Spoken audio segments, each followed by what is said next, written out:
Alright, what's going on, everybody? It's Matt and Box with That's Why Media coming at you guys with another video. You guys already know what time it is. It's time to bring on that boxing. And today we're going to be talking about a potential matchup between Romero and Ryan Garcia. Both guys have lost to Gervonta Tank Davis. There's no doubt about that. There's no debate about that. They've both been stopped. But this is the fight where they can kind of see what they've gained from that experience. Obviously, it was a tremendous fight. Both outings. Rolly did a great job. Ryan did a great job. Didn't have enough to beat a guy like Tank, but that just shows their levels to it. But not to say that these guys aren't tremendous fighters. I think this is a tremendous fight at 140. These guys have been dying from 135 and they're ready to go up to 140. Obviously, Rolly's already had an outing at 140. Ryan had to deal with that kind of 136-pound catch weight. So it's a tremendous fight. Both of these guys, not with the best fundamental base for the sport of boxing, but these guys have obviously gotten to the point, so we can't, all be critics and say, they don't have the best fundamentals. But I think that both of these guys, they hit tremendously hard. They're good fighters. Both of them have IQ. I think Ryan probably has the higher IQ of the two because he just has that more experience.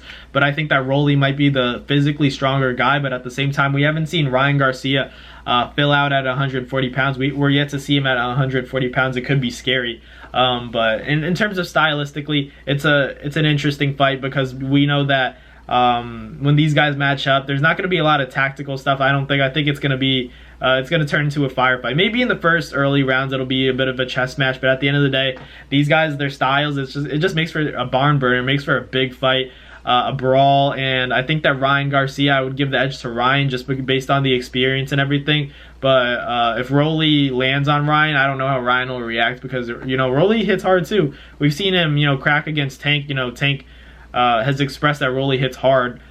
Despite him not having that amateur background, starting, boxing late, having more of a career in judo and more experience with that in terms of combat sports, and then transferring into boxing, it's not easy, and he's made it look easy.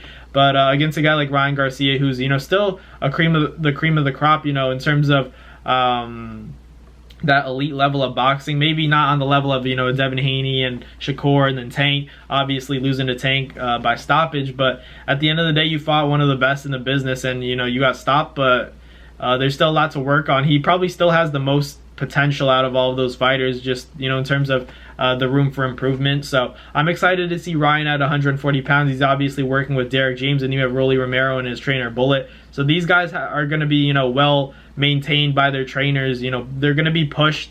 There's no doubt about that, but it's more of a question of who's taking it more seriously and who's more honest with themselves in terms of the tweaks and the adjustments that they have to make. Is Ryan going to continue to be wild and not stay disciplined against top contending fighters? That's the issue. Is he gonna mature? That's the question I have for Ryan Garcia. But Rolly Romero is also there's a lot of stuff that he can't control because he has that lack of experience. That's why I pick Ryan to beat Rolly.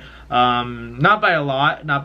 It could be a stoppage. I expect a stoppage, but I think the fight could be competitive up until that point. And I'm not saying Rolly can't win the fight. I think it's a close fight, but I'd probably give the edge to Ryan.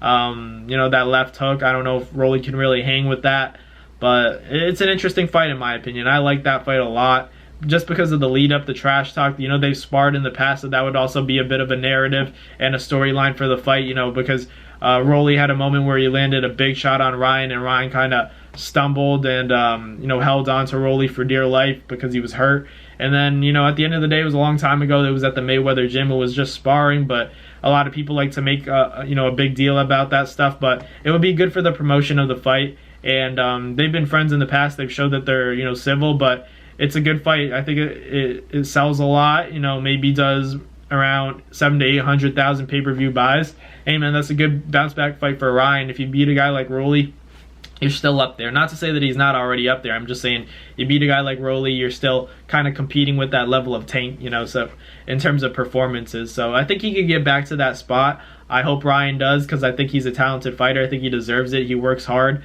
He has the right people behind him now in terms of, the training camp. He has Earl Spence Jr., Frank Martin, Anthony Joshua, the Charlo brothers, obviously all being in that stable with all being led by head coach Derek James, and he's gonna move to Dallas. So I think that those are all the right adjustments Ryan has to make. Get away from all the distractions, get away from everything that was stopping you from reaching your maximum potential. And I think he's realized that. He's done some self-reflecting, and I'm happy for Ryan. I'm excited to see what he does next. Hopefully it's the Rolly fight. I think that's the fight that makes the most sense for both guys. Rolly not coming off the best performance, Ryan not coming off the best performance, but hey, if it makes money, it makes sense. And I think this money is going to be enough to make this fight make sense. So let me know in the comments who you guys have, Ryan Garcia or Rolly Romero. I got Ryan by stoppage, but let me know. I think it's a pretty close and competitive fight. But thank you guys for watching. Let me know in the comments what you guys want me to see and talk about next. So thank you guys for watching. I'll catch you guys next time. Peace. That's going to do it for another NASFight Media video, guys. Thank you guys so much for watching. It's been your boy, Matt Nabong, with another video. Hope you guys enjoyed it all. Thank you guys for the constant support. Salute to y'all always. It's been your boy.